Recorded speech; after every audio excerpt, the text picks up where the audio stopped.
Yo, what's up guys? Ngayong gabi magsasayorsor tayo ng hipon at pupudripin din natin. Nang makaisang ikot ako guys, bumalik na din ako agad at titignan namin kung may nahuling hipon. Nang makita namin merong nahuli guys, kaso lang madalang pa ata ang hipon ngayon. Bali ang proseso pala ng paggamit namin yan guys, itutulak namin at iikutin ng mababaw na parte ng ilog. Tsaka pag bumangga sa tungol guys, kailangan mo lang umatras at iliko para hindi mapunit ang net. Kahit madalang pa nga ang hipon guys, pinagpatuloy pa din namin manghuli. Gutom na daw kasi si Kuya Dots. Pagkabalik nga ni Kuya Longs guys, medyo nanggigigil pa siya. Napunta daw kasi siya sa malalim.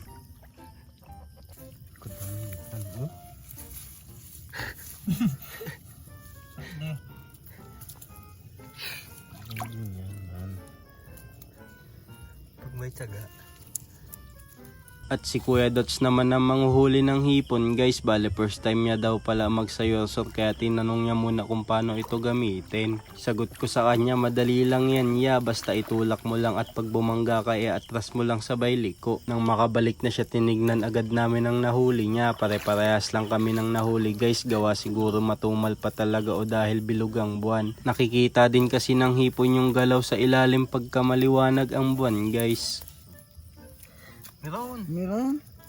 Basta yung buo.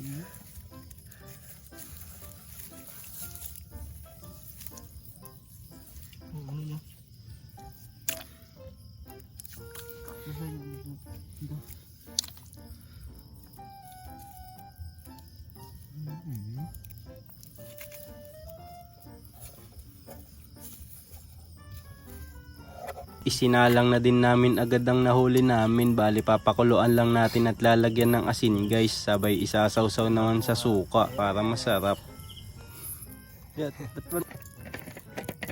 Sabayan ko na?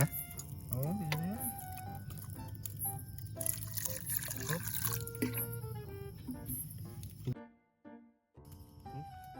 Dalang.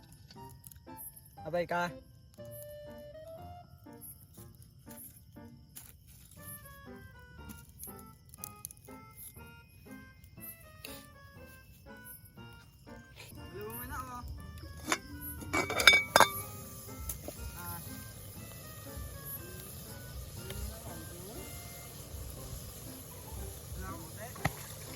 Tara guys, food trip tayo.